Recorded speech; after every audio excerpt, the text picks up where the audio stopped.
Allow me to introduce you to the Mille, my Rupes Mille.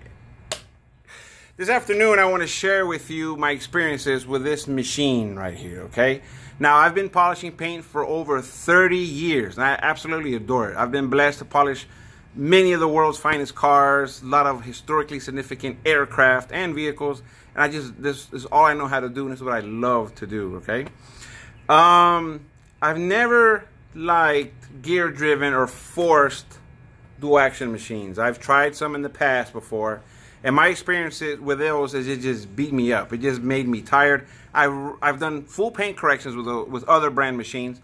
It just tires me out. I've tried changing backing plates, wool pads, foam pads, the size of the backing plate, different liquids, different techniques. I'm ambidextrous, so I change hands.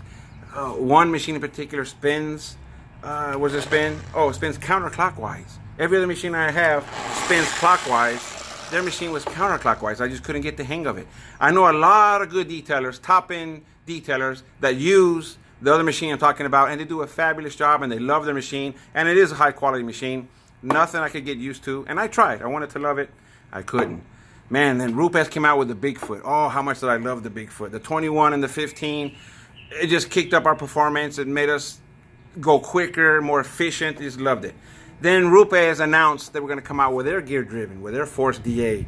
And I thought to myself, oh no, they're going to ruin it. I mean, I love all their machines. Now they're going to come out with a machine that I don't love. Well, I had to get one. All right, it's just a sickness. I had to get one, and I used it. It's kind of weird at first, you know. The first thing I noticed that it didn't fight me. It didn't want to take control. I've used the other gear-driven machines, and they want to be the boss, okay? And I guess I'm the control freak. I'm going to be the boss. And we just fought back and forth. No, I'm going to be the boss. And I said, I'm going to be the boss. And man, I'd go, and it just fought me. And like I said, I tried different techniques, pressure, different liquids, size of the backing plate, wool pads, foam pads, microfiber pads. Just couldn't get the hang of it. And I wanted to so bad. So when they came out with theirs, I was like, oh, they're going to ruin it. And nothing could be farther from the truth. I absolutely adore this machine. Now, what this machine is, it's a torque monster is what it is. It's also a swirl erasing monster. I mean, you put it across this paint, you slow your arm speed down a little bit, and just kind of give it like this, and almost in one pass or two passes, depending on what your setup is and what you're working on, it erases the swirls. I mean, we don't have time to play around sometimes. We're just going here and just mowing down these swirls. I mean, it'll just take care of those swirls. It's just a sweetness about it. This pad I have in here now, I don't know the official name of it. It's from Rupes. Well, hey, there's the name, the medium wool polishing pad. It's a good pad. They have another one. If this is medium, the other one is what? More aggressive, whatever they call it. Wish I had one here. Wish I prepared better. But I have this medium one on, and for the hardness of this particular paint, which is a 1995 Chevrolet van, which is my beater van. This is the van I train employees on, and this is actually my backup van to the two detail rigs I have behind the camera right now. So I'm going along here with this thing, and when I first got it, and I've had it for 2 months now, and what I found out about it was, like I said, it doesn't fight you. It's comfortable to use, and I'll demonstrate here. Now this is on setting number 1, right? And number 1 is usable. On a lot of machines that aren't gear driven, number 1 is completely useless. This is actually usable on number 1. If you want to get in here, this body line, get in here, maybe tilt it just a little bit, use your number 1, come across with some nice, easy arm speed, and it's usable. Let's kick it up to number 6 so you can see what number 6 is like. There's number 6, and we'll put it number 3, about halfway. There's number 3. And we usually use it at about 4 or 5. And even at number 6, it's not fighting me.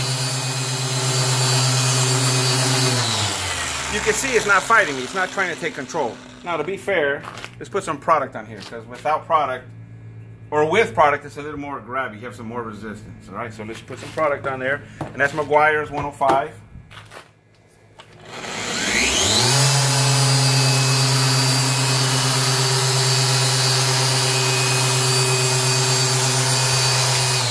Now, I don't recommend you use this machine one-handed because it is a gear-driven machine.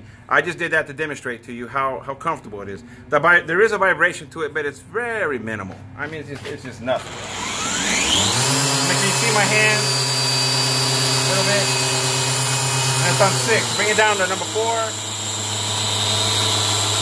You slow your arm speed down and just let it. Just let it cut out some swirls.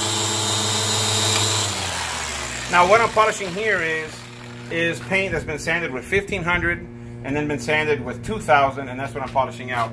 And I'm sure the camera's not picking it up, and I do have a scan grip illuminating this right now. And right here, it's nearly perfect. It's done. It's ready to wax or to coat. So there's my Mille. They go, let's see, it's June of 2018, and they're going for 440 bucks or so, kind of depends. And it's well worth it. I mean, really, really well worth it. It's a great machine. It's a torque monster. It's a swirl eating monster.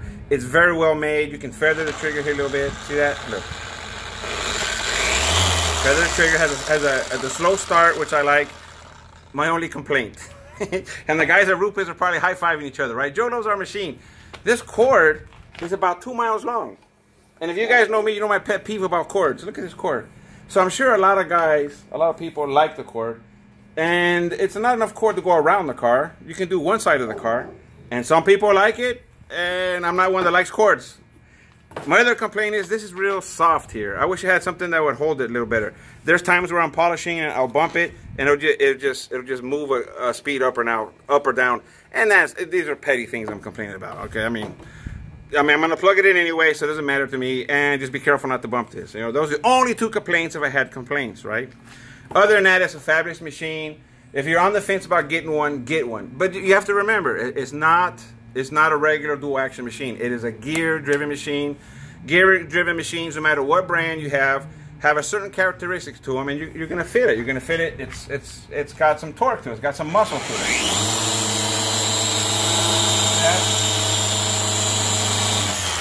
But the biggest difference between this machine and any other gear-driven machine on the market is this one here cooperates with you. This one joins forces with you and takes out swirls and paint defects. There's other machines on the market that want to take control and just beat you up and tire you out, and this is not one of those machines. So this is a great machine. I'm happy I have it. We're going to incorporate these machines into my business, and we're going to go out and kill swirls, kill defects, and we're going to make some money, all right?